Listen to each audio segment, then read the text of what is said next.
Welcome back to another volume of truly disturbing tales from Reddit. Today we're going to be narrating 3 new unsettling stories, taken directly from the platform. I encourage you all to sit back, grab a snack, and enjoy these terrifying personal accounts. Now, without any further delay, let's jump right in.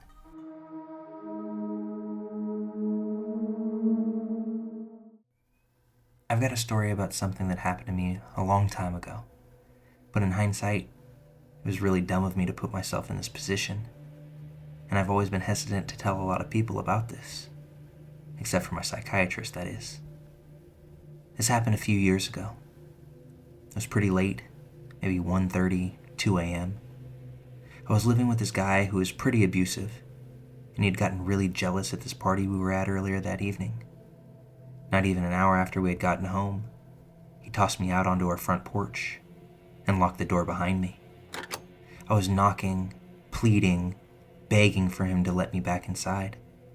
I was still wearing what I had worn to the party, and it was absolutely freezing out. I wasn't sure what to do. He had my phone, purse, and wallet in the house with him, so I just sat on the porch crying. When he turned off the lights both inside and out, I knew he wasn't going to let me back in. I felt so helpless and cold. I thought about knocking on a neighbor's door, though he didn't have many. So instead, I decided I would try to walk to this gas station and motel, which was a little less than a mile away, to see if I could use their phone to try and call a girlfriend of mine, maybe see if I could go sleep over with her. Ironically enough, the road I was walking on was Donner Pass Road, so the freezing cold was fitting.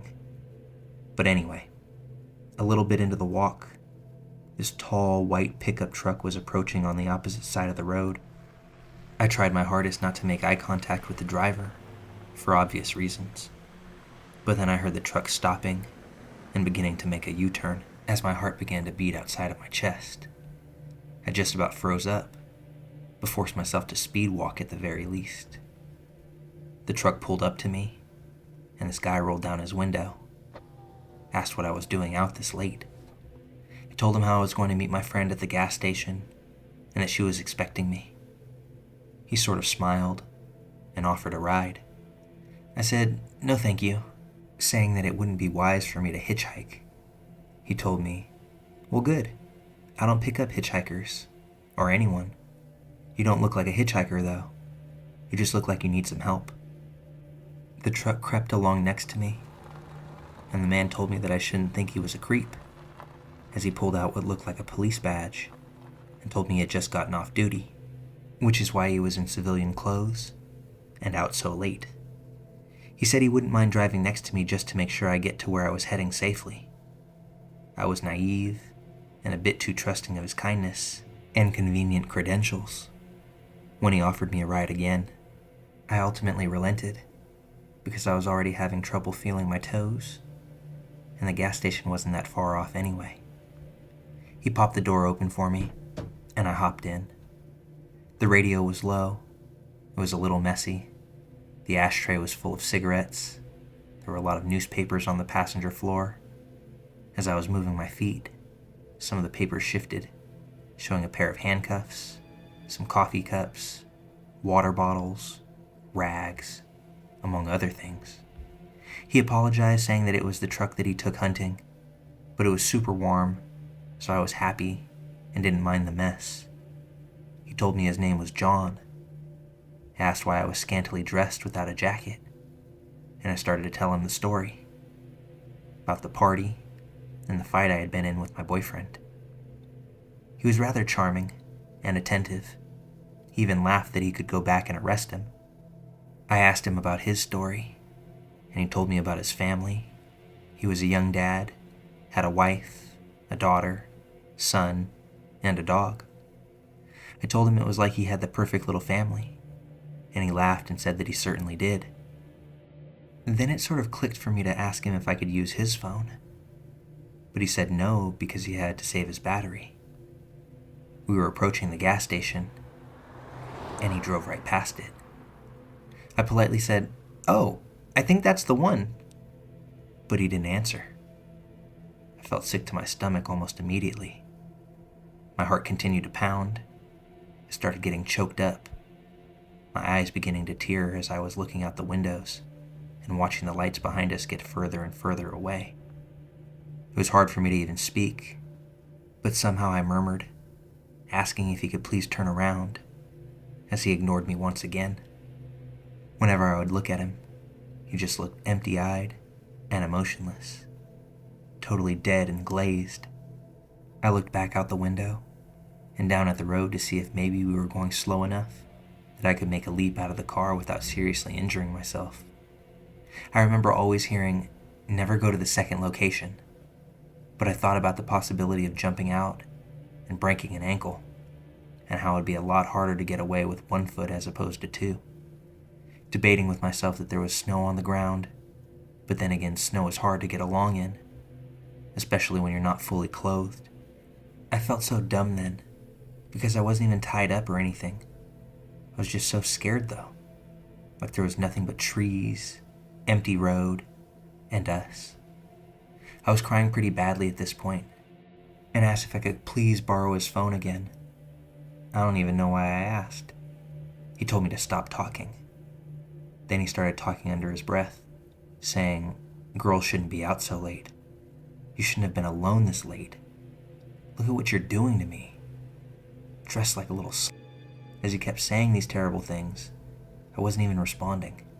I was just crying, trying to think past the fear that I was feeling. I remember the pair of handcuffs I saw under the papers beneath my feet. So I used that little, I don't know how to describe it, like scoopy motion. I managed to use my feet to scoop the handcuffs up and use my heels and toes to push them under the bottom of my seat, as far as I could. I was thinking of different things I could do to try to help myself.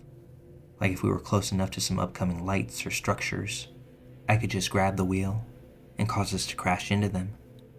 Or maybe how if I got lucky enough for a cop to pass us, I could grab the wheel and swerve so he would appear to be drunk and we'd get pulled over. I guiltily thought about the possibility of this man is just having a weird night, and how if I did anything, it would hurt him. But I told myself that that sort of thinking is what got me into this mess in the first place. He pulled off road, where there were still woods on both sides of us. On his side, the wooded trees were closer to the road. On mine, there was a small gap fully covered in thick snow, before the trees that picked up maybe 10 to 15 yards away. He turned off the car and coldly said that there was something wrong with it, and to get out with him. As he grabbed the keys and was stepping out of the car, I grabbed onto the center console, cried, and pleaded not to make me get out of the car with him because it was still so cold. He turned around to face me, his door still open, and he shouted for me to get out of the truck because we had to go check out the trunk bed hatch. I dug my fingernails deeper into the console, thinking my cries of no and head shaking would cause him to come around to my side of the car and drag me out himself. I was crying and said, "Please, John, I'm so cold and scared." I was thinking of everything I've ever heard. Humanize yourself. Use first names. He stared at me in this way that I can't even begin to describe today. He got back in the car, and I slinked towards my window, scared that he would drag me over the console.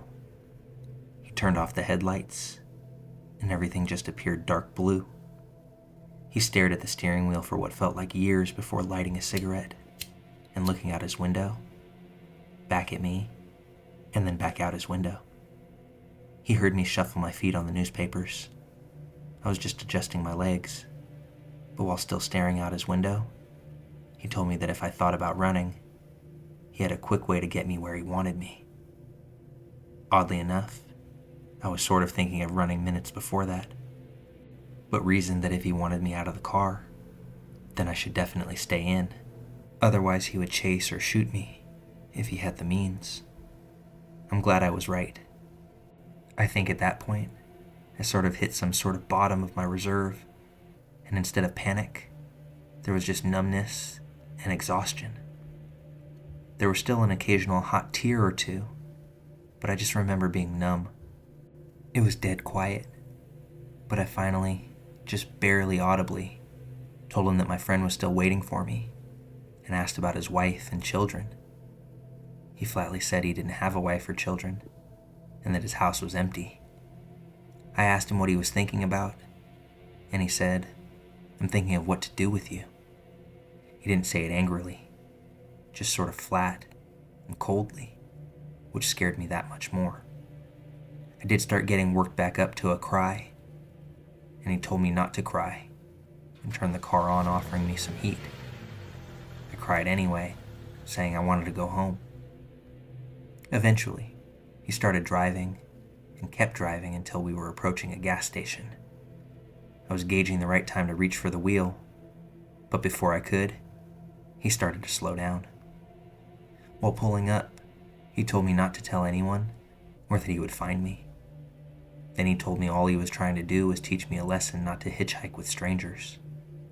He was almost coming to a complete stop when he told me to get out before he changes his mind. Before he could even get another look at me to assess my understanding, I was already down out of the truck and sprinting towards the gas station. The panic was overwhelming me, but I stopped and remembered to try and see his license plate. I turned around, but only caught a blur of the last 3 numbers as he drove off. I ran inside and asked the clerk behind the counter to please call the police. I waited until the officer got there, and I'll be honest, I was a little scared it would be John. My fears melted away when I saw the new-faced policeman. I gave him the description of John, his appearance, make and model of the truck, the license plate number that I had caught, the fact that he said he was an off-duty cop, just basically anything that I could remember. I asked him if he could look at the camera, and the officer disappeared in the back for a little bit, but then came back saying that the camera didn't catch anybody. The officer gave me a ride to my friend's, lecturing me for hitchhiking. I never heard anything back about the report that was made, so even though I would try to follow up, they'd never get back to me aside from this one time when I was told my case number didn't exist. Throughout the months and years, I asked my friend, whose home I slept over at that one night, if she'd ever heard of any weirdness or anything since that incident had happened, if her or anyone up there had ever experienced such things, and she'd always say no. So I sort of let it go and tried to tell myself that maybe he actually was just trying to teach me a lesson or something. I mean, I definitely never hitchhiked again, so if it was a lesson, it absolutely worked. I never heard anything back having to do with the case. I never heard of any other odd experiences up there. Maybe it was just one man trying to teach me something. But honestly, sometimes I think I tell myself all of that just to help me sleep better at night. It all felt really real. And if it wasn't real, well, I'm still glad I didn't get out of the car in the woods that night.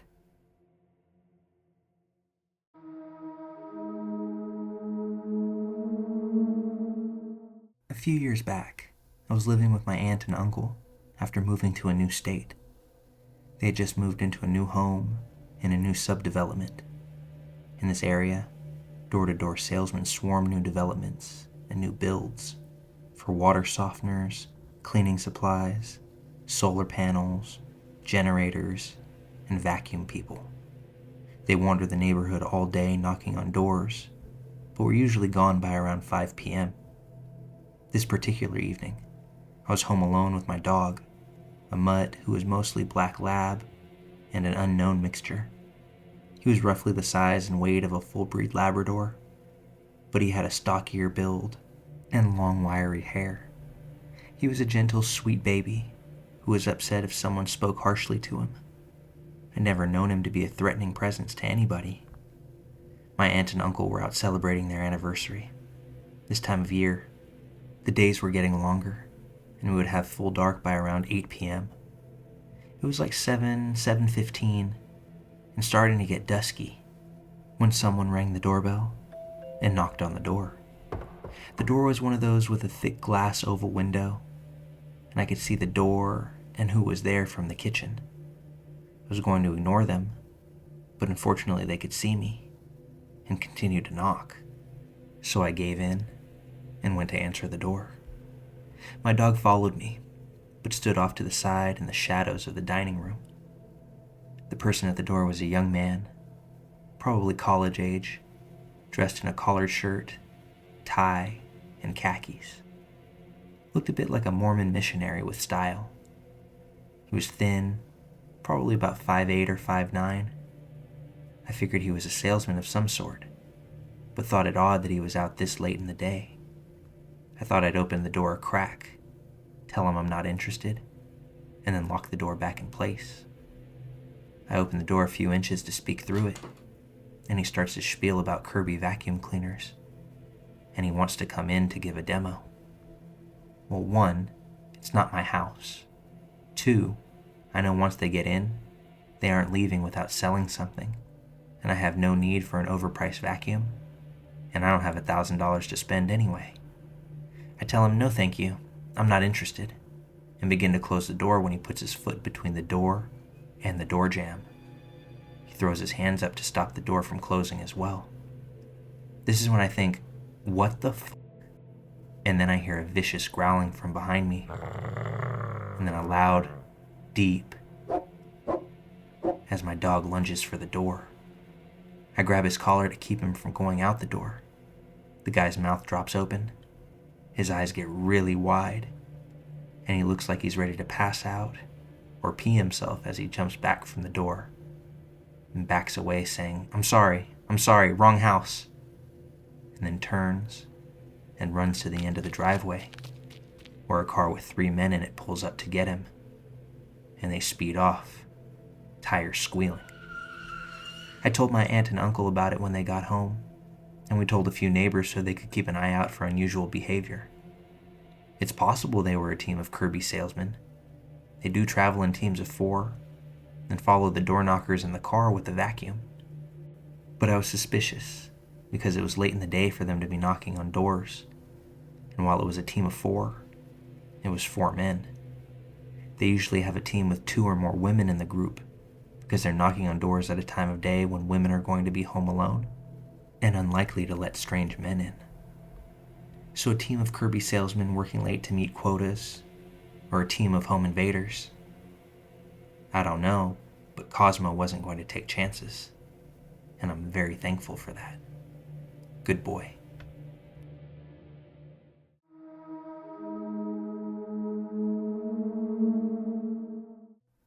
This occurred around 1999, maybe 2000. My best friend and I were avid outdoor adventurers and amateur pot growers. We would frequently find secluded places in the woods that allowed for ample light and shade for plants to grow, and that would not allow them to be easily found.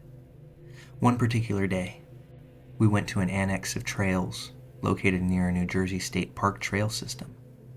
The trails weren't in the park, but I had hiked them before and knew that they weren't that frequented. We had gone out that day with our seeds partially sprouted in moist paper towels. We parked the car at the trailhead and began to hike in. We covered a mile or so and then ventured off the trail into the woods. We found a clearing, planted the seeds, tied a few barely visible ribbons off to mark the way to the plant spot to check on them in the future. My friend and I got back on the trail and started walking back to the car when my friend noticed a man in the other direction who was just staring at us. He was probably in his early 40s, bald head, normal clothes. We didn't think anything of it for the most part, but we definitely kept looking back as anyone would when someone is behind them in the woods. We saw that he was walking 60 or so feet behind us. It seemed weird, but it was probably more so due to us having anxiety that we had just planted seeds. We picked up the pace, but the man also seemed to pick up the pace as we weren't gaining any distance. At one point, we decided to just get off the trail and to let him pass. We turned off the trail, walked into a thicket of sticker bushes, which I remember vividly getting shredded on. We got deeper into the woods and heard swearing. When we turned around, the man was coming through where we entered. It was at that moment we actually became scared. Mind you, we're 2 young, strong 19-year-olds but a man following you into the woods is damn creepy, whatever age you are. We made kind of a U maneuver to outflank him and came out of the woods a bit further down the trail. Once on the trail, we ran. As we were running, there was a fork in the trail. My friend went right, and I left. I realized my mistake, as my buddy was going down the correct path and I wasn't. So I turned around and started running back towards the fork to follow my friend. As I was running towards the direction we came from to get to the fork, I could see the man running towards me down the trail. He was a distance away, but not far enough in my eyes. Survival mode kicked in, and I ran as hard as I could. I caught up to my friend who was walking at that point. I screamed that he's after us, and we both booked it all the way back to the car. We got in the car shaking and out of breath. We quickly backed up and started to get out of the parking lot when the man appeared at the trailhead. He stopped there and just stared at us as we drove away. 2 decades later, I find myself still wondering what that was all about. Did he want to kill a couple of 19-year-olds? Was he also doing something illegal in those woods and wanted us gone? My buddy and I still laugh and talk about that day 23 years ago, albeit through the lens of surviving, so of course it's worth a laugh now.